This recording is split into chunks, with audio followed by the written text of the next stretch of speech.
Tune collector amplifier. यह एक amplifier class C type amplifier होता है। इसमें ट्रांजिस्टर का कलेक्टर करंट आधे से भी कम समय के लिए, यानी सिग्नल के आधे से कम समय के लिए ही फ्लो होता है। ठीक है, वो कैसे फ्लो होता है वो चीज समझाने की कोशिश कर रहा हूं। तो पहले सर्किट देखते हैं इसका।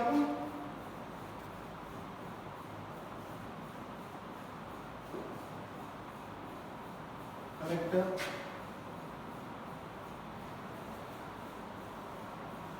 एम्पलीफायर, ये क्लास सी टाइप एम्पलीफायर है।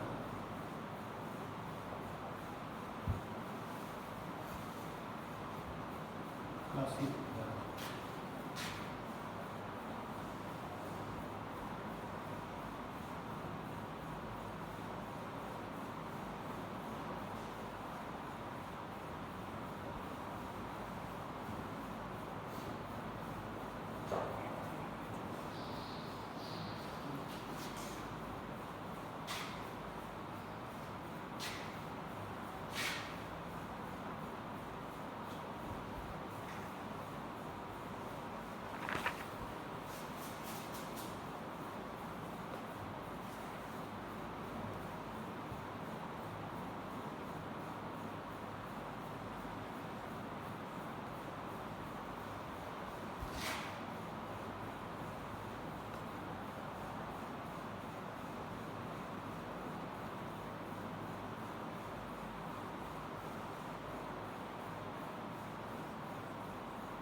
यहां से बनाओ कुछ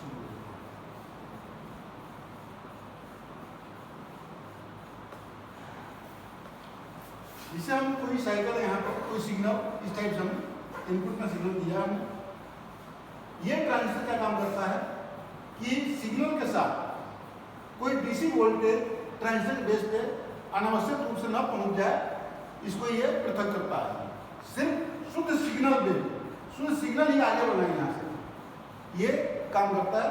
शुद्ध सिग्नल को हमने ट्रांजिस्टर के बेस पर दिया हमने, और ये बायसिंग के लिए बेस बायस के लिए रेजिस्टेंस लगा हुआ है, पोटेंशियल डिवाइडर के लिए लगा हुआ है ये, और ये इमीटर बायस दिया गया है स्थिरीकरण के लिए। स्थिर बायस के लिए ट्रांजिस्टर के ऊपर हमने कैपेसिटर और ये रेजिस्टेंस लगा रखा है। जो भी सिग्नल दिया हमने वो सिग्नल का मान ही जो है यहाँ से इस ट्रांजिस्टर के द्वारा एम्पलीफाई होता है। एम्पलीफाई कैसे होता है, एम्पलीफिकेशन कैसे करता है पहले बता दिया गया हमने। वो सिग्नल पूरा का पूरा यहाँ पे पहुँचता है कलेक्टर पे। कलेक्टर पे जाने के बाद कलेक्टर की इधर से डी सप्लाई मिलती है, इधर से डी सप्लाई आती है यहाँ पे, और इसको बायस वोल्टेज मिलता है।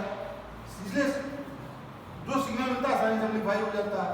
लेकिन यहाँ पे ये कैपेसिटर लगा हुआ है जो कि वेरिएबल टाइप कैपेसिटर है।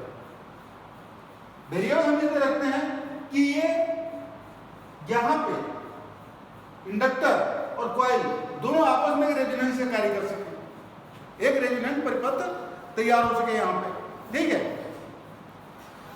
अर्थात inductive reactance capacitive reactance particular frequency पे ही बराबर हो। जिस फ्रीक्वेंसी बराबर रेजोनेंट फ्रीक्वेंसी होती है, वो फ्रीक्वेंसी जो रेजोनेंट की फ्रीक्वेंसी होगी वही फ्रीक्वेंसी यहाँ पे मिलेगी, और उसी को ये अपने से निकलने देगी।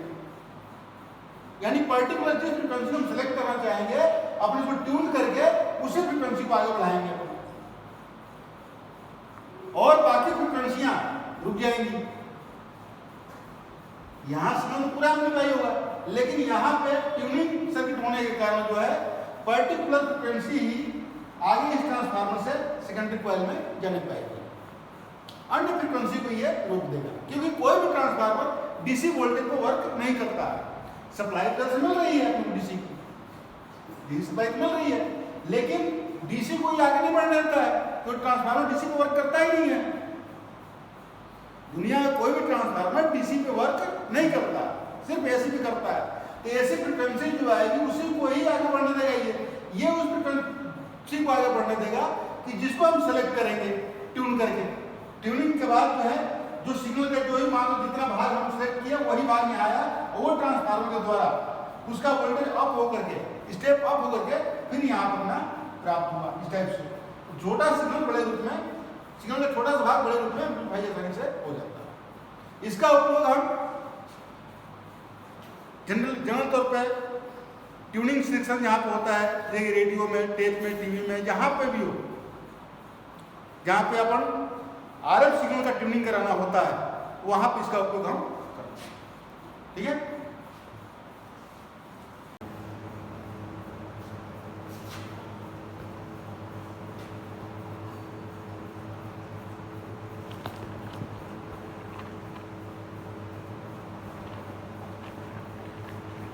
डायरेक्ट कपल एम्पलीफायर में ट्रांजिस्टर एम्पलीफायर की दो स्टेजें होती हैं सामान्यतः। इसमें पहले ट्रांजिस्टर कलेक्टर दूसरे ट्रांजिस्टर से बेस से डायरेक्ट जुड़ता है। पहले कलेक्टर का ट्रांजिस्टर दूसरे से डायरेक्ट जुड़ता है, और यह सर्किट काफी छोटा होता है। इसमें बायसिंग के लिए रेजिस्टेंस की कम जरूरत पड़ती है। कहीं कहीं पर हम मीटर पर सीधे हम जोड़ देते हैं, आप डायरेक्ट जोड़ सकते हैं इस वर्त में, या यहाँ पे बेस पे रेजिस्टेंस लगा सकते हैं हम यहाँ, ठीक है नहीं, लेकिन हमने यहाँ पे डायरेक्ट जोड़ रखा है, तो डायरेक्ट डायरेक्ट ही होता है। ठीक, यहाँ पे जो भी इनपुट सिग्नल दिया जाता है वो सीधे कलेक्टर पे दूसरे ट्रांजिस्टर के एम्पलीफायर के कलेक्टर पहुँचता है और उसके बेस पे सीधे पहुँच जाता है। इसकी विशेषता ये होती है कि ये 1 हर्ट्ज से कम की फ्रिक्वेंसी को, अर्थात डीसी के मान वाली फ्रिक्वेंसी को या सिग्नल को, उसको ये आसानी से एम्पलीफाई कर सकता है। इसका उपयोग जहाँ पे बहुत ही कम रेंज की ऑडियो फ्रिक्वेंसी हो वहाँ पे इसका उपयोग करते हैं हम, और ये अच्छा एम्पलीफिकेशन करता है। इसमें किसी प्रकार का कोई डिस्टॉर्शन नहीं होता है। इस एम्पलीफायर की विशेषता होती है इसमें किसी प्रकार का कोई डिस्टॉर्शन ऐड नहीं होता है। इसका एक अवगुण है, ये जो ट्रांजिस्टर है ये महंगे क्वालिटी के होते हैं।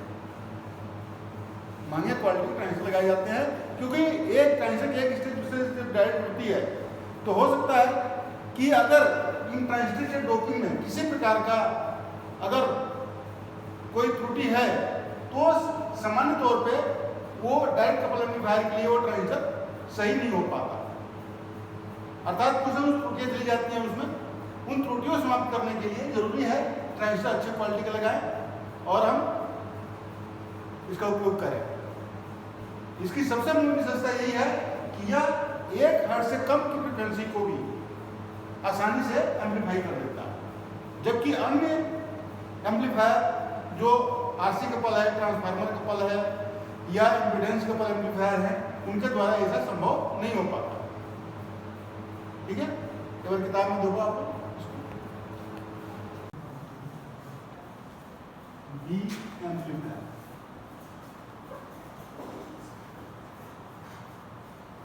क्लास बी एम्पलीफायर यह संभवतः इस सर्किट डिजाइन 3 प्रकार से की जाती है। इसमें पहला होता है पुश पुल एम्पलीफायर, दूसरा single end push pull amplifier, तीसरा complementary symmetric push pull amplifier. ठीक है, इसमें पहला जो होता है पुश पुल एम्पलीफायर,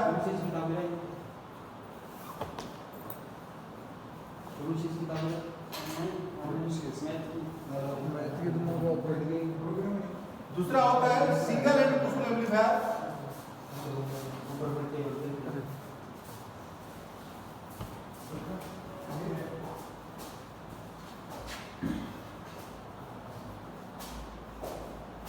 तीसरा होता है complementary symmetry push pull amplifier.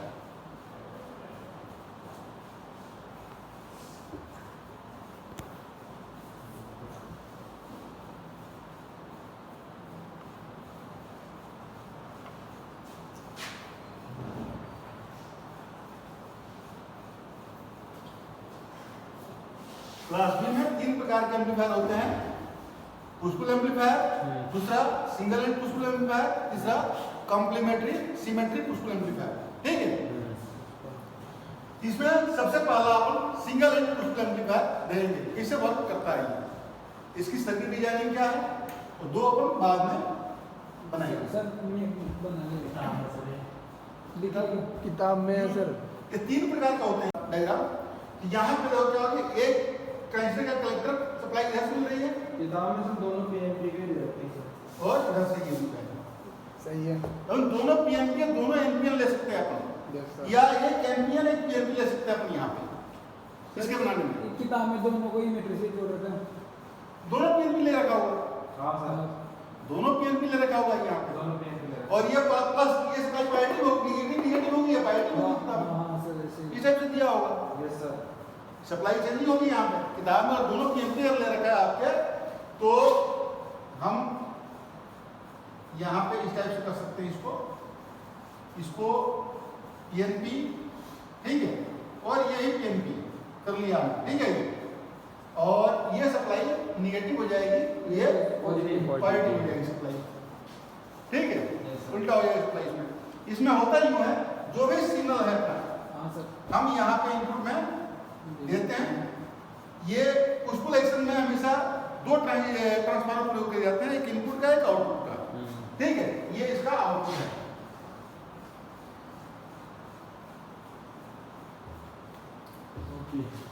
Input जो ट्रांसफार्मर होता है उसकी सेकेंडरी वाइंडिंग में सेंटर टैप होता है, और आउटपुट जो होता है ट्रांसफार्मर उसके प्राइमरी वाइंडिंग में सेंटर टैप होता है, ठीक है। जो भी सिग्नल दिया हमने यहाँ पे, वो सिग्नल इस ट्रांसफार्मर के द्वारा 2 भागों में डिवाइड होती है, क्योंकि यहाँ पर पोटेंशियल डिवाइडर मेथड लगा रखा है, ये R1 ये R2, ठीक है, ये वोल्टेज को डिवाइड करने का कार्य करता है।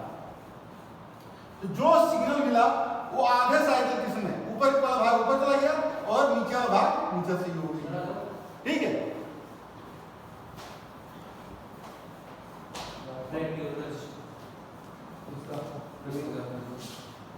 ये काम क्या आधे के नीचे वाला भाग काम कर रहा है यहाँ, ठीक है, यानी जो सिग्नल का आधा भाग ही केवल ट्रांजिस्टर के बेस पर पहुंचता है ये, और नीचे वाले पे ये पहुंचता है, ठीक है, और आधा भाग ही जो है इस ट्रांजिस्टर द्वारा एम्पलीफायर फॉर्म में कलेक्टर पहुंचता है, इसका इधर कलेक्टर मिलता है, ठीक है।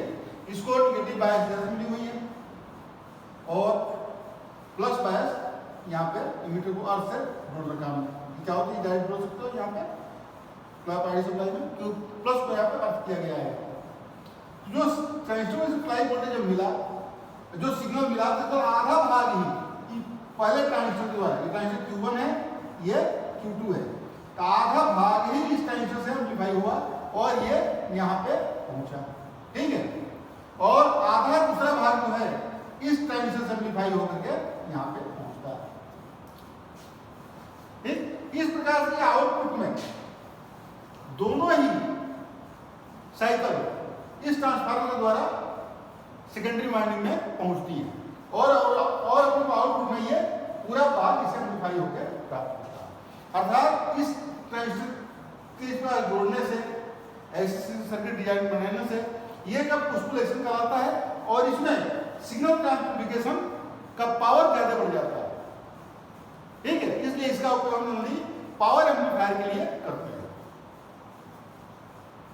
क्लास बी प्रकार के एम्पलीफायर का उपयोग जो है हम पावर एम्पलीफिकेशन के लिए करते हैं, किसी भी ट्रांजिस्टर सर्किट के पावर को जहां बनाना होता है वहां पर इसका उपयोग हम करते हैं, ठीक है। इसमें एक और है कि इस ट्रांजिस्टर कलेक्टर करंट सिर्फ आधे साइकिल के समय के लिए ही, सिग्नल के आधे साइकिल के समय के लिए जो होता है, यानी आधा साइकिल ही आगे पहुंचता है इससे, और दूसरे के लिए आधा साइकिल पहुंचता है। पहला ट्रांजिस्टर आधे साइकिल के लिए काम करता है, दूसरा ट्रांजिस्टर आधे साइकिल के एम्पलीफिकेशन के लिए कार्य करता है, यानी आधे साइकिल इनपुट सिग्नल के आधे साइकिल के समय के लिए ही पहले ट्रांजिस्टर कलेक्टर करंट फ्लो होता है, और जैसे दूसरी आधी साइकिल आती है ये ट्रांजिस्टर कट ऑफ पोजीशन पहुंच जाता है, पहला ट्रांजिस्टर कट ऑफ पोजीशन पहुंच जाता है और दूसरा ट्रांजिस्टर एक्टिव हो जाता है यहाँ पे, और दूसरे मतलब साइकिल के लिए और दूसरे पहले आधे साइकिल के लिए तो ये काम किया, दूसरे आधे साइकिल के लिए ये ट्रांजिस्टर कार्य करता है। जब ये पहला ट्रांजिस्टर वर्क कर रहा होता है तब ये ट्रांजिस्टर कट ऑफ पोजीशन में होता है, लेकिन जैसे सिग्नल का गेन इधर पहुंचता है, आधे साइकिल इधर आती है, तैसे ये ट्रांजिस्टर पहला कट ऑफ हो जाता है, सेकंड एक्टिव हो जाता है। इस प्रकार दोनों हाफ साइकिल आउटपुट ट्रांजिस्टर के ट्रांसफार्मर के प्राइमरी वाइंडिंग पहुंचती है, जो कि एक साथ जुड़ करके एम्पलीफाइड फॉर्म में आउटपुट में प्राप्त होती है। सिंगल पुश एम्पलीफायर एक ऐसा एम्पलीफायर है जो कि ये भी जो एम्पलीफायर क्लास बी की श्रेणी में आता है। क्लास बी प्रकार का एम्पलीफायर ये भी होता है। इसमें जो ट्रांसफार्मर प्रयोग करते हैं वो इनपुट में ही प्रयोग करते हैं, आउटपुट में कोई ट्रांसफार्मर नहीं लगाते इसके, ठीक है। इसमें जो इनपुट ट्रांसफार्मर जो लगाते हैं हम प्रयोग करते हैं उसमें सेकेंडरी वाइंडिंग में दो अलग अलग वाइंडिंग होती है, दो अलग अलग वाइंडिंग होती है, जो कि सिग्नल का पूरा एम्पलीट्यूड दो भागों में बढ़ जाए आसानी से। और एक ट्रांजिस्टर को का आउट ट्रांजिस्टर के इनपुट पे हम पहले वाइंडिंग देते हैं, दूसरे पे दूसरे देते हैं, और इस प्रकार से दोनों ट्रांजिस्टर के बीच से एक आउटपुट लेते हैं और आउटपुट में एक कैपेसिटर लगा करके जो सिग्नल लेते हैं अपन आउटपुट प्राप्त होता है। इसके बारे में बता रहा हूं मैं, सर्किट डेवलप है इसका।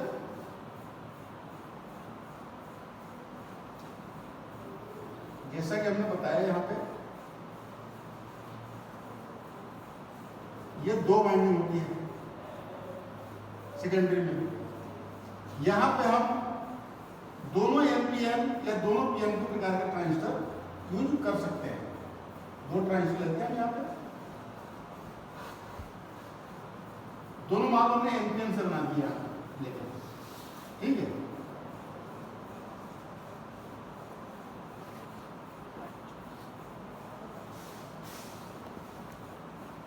दोनों ट्रांजिस्टर के एक एमीटर दूसरे कलेक्टर आपस में जोड़ देते हैं।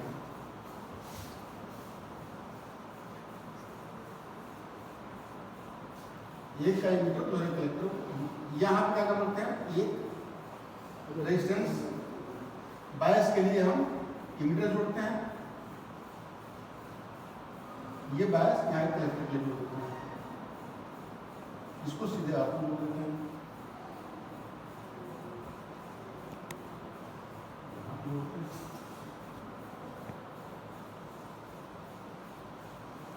बेस बायस वोल्टेज के लिए हम ये रेजिस्टेंस R1 ये R2 लगाते हैं ताकि बायस वोल्टेज ट्रांजिस्टर प्रॉपर रूप से प्राप्त होता है। जैसा हमने बताया कि आउटपुट यहाँ पर कैपेसिटर के द्वारा दिया है।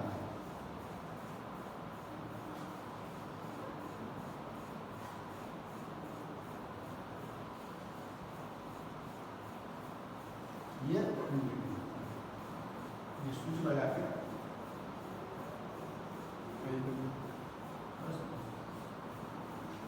इनपुट सिग्नल हम यहाँ पे देते हैं।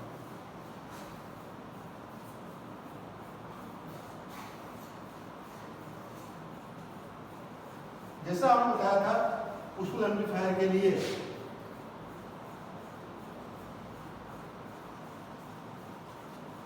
C1 C2 Q1, जैसा हमने बताया था कि सेकेंडरी में दो अलग वाइंडिंग होती है, दो वाइंडिंग बनी हुई है, ठीक है।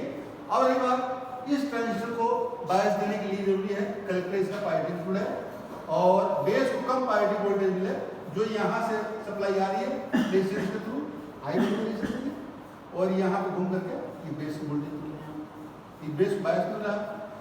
निगेटिव के लिए हमने यहाँ पर रेजिस्टेंस लगाया कि सप्लाई वोल्टेज यहाँ उसी प्रकार से दूसरे ट्रांजिस्टर पे ये वाइंडिंग बायस वोल्टेज काम कर इधर से पायरेटिक इधर से निगेटिव पोटेंशियल डिवाइड हो रहा है, यहाँ पे दो भागों में बढ़ रहा है, बायस वोल्टेज इधर से मिल रही है इसको और कलेक्टर इसका यहाँ जुड़ा हुआ है, जैसे इमीटर जुड़ा हुआ है यहाँ पर प्लस वोल्टेज मिल रहा है और इमीटर इसका आपस में डायरेक्ट जुड़ा हुआ है। इसमें एक बात ध्यान रखा जाता है कि जैसे ये रेजिस्टेंस 1 किलो ओम का है तो ये 1 किलो ओम का होगा, ठीक है। ये इसे 220 ओम का है तो 220 ओम का होगा, ठीक है। यानी पहले का ये दूसरे के बेस वाले रेजिस्टेंस के बराबर होगा और इसका ये जितना वैल्यू होगा इतना वैल्यू का ये होगा। ठीक है, यानी कहने मतलब R1 बराबर होगा R3 और R2 बराबर होगा R4। ये वैल्यू सेम होगी दोनों की। ठीक है, ये अलग अलग वैल्यू करें ताकि बायस वोल्टेज बराबर रूप से यहाँ ट्रांजिस्टर बढ़ सके, वोल्टेज यहाँ पे जाए। और इसका आउटपुट हम यहाँ पे दोनों ट्रांजिस्टर कॉमन से यहाँ से लेंगे हम और यहाँ पे जुड़ के कैपेसिटर्स के थ्रू आउटपुट हम ले लेंगे। ठीक है,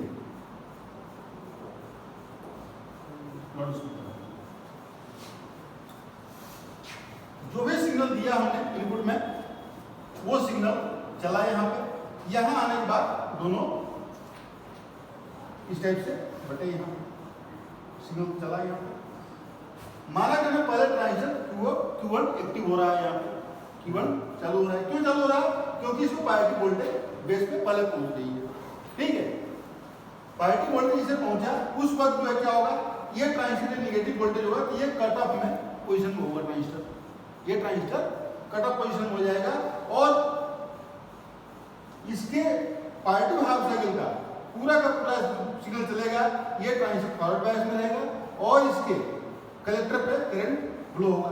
ठीक है, और ये क्योंकि इमीटर लगा हुआ है यहाँ पे, तो ये कॉमन इमीटर से होने के कारण जो है यहाँ पे क्या होगा, इसका वेव उल्टा मिलेगा यहाँ पे, क्योंकि जो कॉमन इसका कलेक्टर पर आउटपुट लेते हैं हम तो ये उल्टा रिवर्स मिलता है और यहाँ पे सही मिलेगा अपने को। ठीक है, उसी प्रकार से जब हम यहाँ पे देखते हैं तो इसका सिग्नल जब ये फॉरवर्ड बायस ट्रांजिस्टर आएगा हाफ साइकिल के समय, उस समय कलेक्टर करंट इसका फ्लो होगा और इसका आउटपुट सीधे कलेक्टर से प्राप्त होगा। तो इसके लिए भी ये ट्रांजिस्टर ये होगा अपने, इसका आउटपुट उल्टा प्राप्त होगा, यानी पहले का तो ये दूसरे का ये मिलेगा यहाँ पे। ठीक है, यानी इस तरह से पूरा सिग्नल जुड़ करके आउटपुट हमने को यहाँ पे प्राप्त होगा और एक आउटपुट हम दो कैपेसिटर लगा करके यहाँ पे इनके मध्य से निकाल लेते हैं और इस प्रकार से ये सर्किट वर्क करता है। ठीक है,